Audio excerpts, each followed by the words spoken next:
Tēnā tātou, tako mihi aroha ki a koutou, mō tō haramai ki konei, I runga I tēnei kaipapa whakahirahira.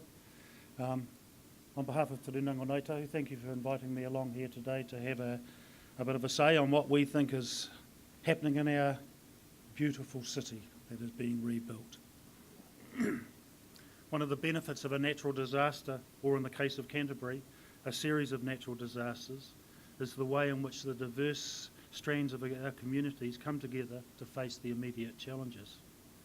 After the earthquakes, Christchurch people, no matter what creed or colour, pulled together in the face of adversity. We acted to support each other, and I think some of the results were extraordinary. Just the act of getting sand moved from people's properties and roads was awesome. Students, farmers, residents and city workers uplifted that wet sand, not once but many times, and in the process uplifted the people's spirits. It really did something for the people. Our collective challenge is to take that sense of unity and shared experience forward into this post-earthquake world. We have to keep alive this sense of optimism which came out of the Share an Idea Forum, and for those of us who are more fortunate, have to continue to help those within our community who are still struggling with the new normal. Shared experiences of adversity can unite and motivate people in a way that produces extraordinary results. All sporting coaches know this. If a team is united and focused, the results will be there. If a team is skilled but not united, then things can quickly fall apart. My question 2 years on is this: are we acting like a community together today? Are we still united in the face of adversity?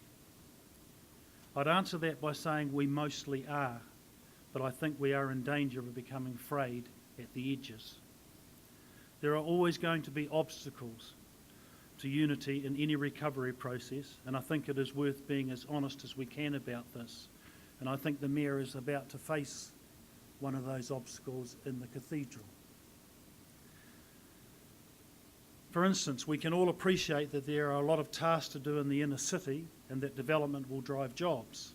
But we do need to be asking whether we are supporting those most in need, whether we are doing everything we can to help people to recover psychologically, physically and financially. This doesn't mean we have to suddenly down tools in the inner city. It means only that we have to continually ask ourselves whether we are giving priority to families and those most in need. I believe that we need to go over the basics time and again to ensure that we are getting our resources properly placed. We must review and correct, and we can't be shy about it. We need to front up and to constantly ask ourselves what is going well and what can we do better. For instance, we need to look at the connection and flow of understanding between all the various groups doing things in the recovery. Are we doing enough to understand each other's difficulties? Do we ask each other whether we are helping each other enough? Do we ask ourselves, what can we do to help that person complete this task? What information haven't I provided my colleague with? Have we all properly explained to each other where we are up to? Am I creating any unnecessary barriers?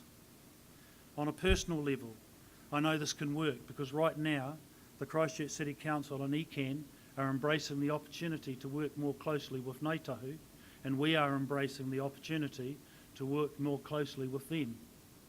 This can throw up obstacles because, quite frankly, we are not always familiar with the operations of the other, and I'd be the first to admit that navigating through the channels of an iwi is not always that easy. But because there is goodwill on both sides, staff in all of our organisations are becoming more familiar with each other. Networks are being forged and relationships strengthened. It seems to me that our relationships have come a long way since Ngāi Tahu settled with the Crown in 1998. And this is why my feeling about how we will travel forward from now on is optimistic, no matter what the obstacles. Just to give you a small example, I was recently able to publicly thank ECAN and the Christchurch City Council for the role they played in helping our hapu and paputipu runanga of this region develop the Mahanui Iwi Management Plan. This document is enormously important to our local people and will be important in helping to guide local councils and other agencies and decision-making about natural resources in this region.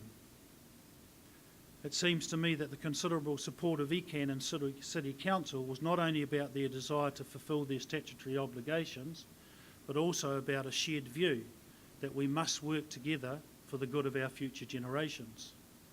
It is about advancing the well-being of all. And we as leaders need to set the example. Continue to talk and listen to each other no matter what. You need to listen and understand my kōrero, but I must listen and understand yours. I was recently part of a large cooperative exercise in Kaikoura to create a sustainable management plan for the coast and marine environment. It was a gift and gains approach that we undertook. No one sat around the table expecting that they would come away with everything that they wanted. And no one did. Some of the gifting was extremely difficult. We had fishermen wanting more access to fish, tourism operators wanting more access to foreshore in which to operate, Ngāti Kuri, my people, wanting more access to food, and environmentalists wanting to lock away resource and extensive marine reserves. No one had exactly the same approach, but we all wanted the same outcome for the good of the people of Kaikoura and for the good of the environment itself. We had to reach agreement. Our collective aim became our individual wants and desires, and in the end, we were all very proud of the outcome. In fact, it was described as a beautiful community exercise. We found that that place where our commercial fishermen could capture enough of the fishing resource for their livelihoods, where our tourist operators could attract enough visitors to keep their businesses running, where the whales, the dolphins and all the wealth of the marine life in the Kaikoura Canyon could flourish, that our children and our children's children could enjoy the same richness of resource that we currently enjoy, and maybe, down the track, something better and richer than we have now. It was both a painful and pleasurable process, but one in which we continue to talk and to communicate and recreate our expectations. We all need to give some things up, and that may even include personal power.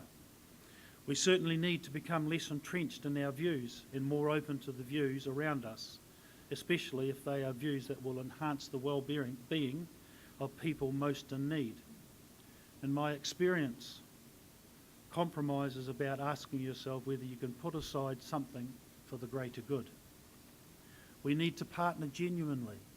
We need to be transparent, and we need to be forgiving. This is our new world, and it includes new challenges. As leaders, and I'm talking specifically here of Sarah, the City Council, the Regional Council, and ourselves, Ngāi Tahu, we must be the enablers. We need to put the people first. We need to quickly reach agreement and to work hard to make the most of the opportunities. Ngāi Tahu is motivated by a simple philosophy, aroha nui ki te tangata, love to the people. Our internal focus has been making sure our people are housed, fed, and that our marae are up and running and prepared for any new natural disaster, and we are almost there. At the same time, we have been paying attention to those around us, the poor, the disadvantaged, those who are renting and living in less than acceptable conditions. Ngāi Tahu does not believe we are at a point where all these people are having their needs met. We need to work harder together to improve their lot, and we need to do it together without politics, without conflicting priorities, without the silo mentality. Māori, as you know, have many great orators, but I would also like to think that they are great listeners, that we will embrace ideas that solve problems even if they're not our own ideas. So let's keep the ideas flowing, the communication flowing. Let's work harder to prioritise, to get the work done quickly on the basis of people values, values that put the health and well-being of our communities first. Kia ora tātou.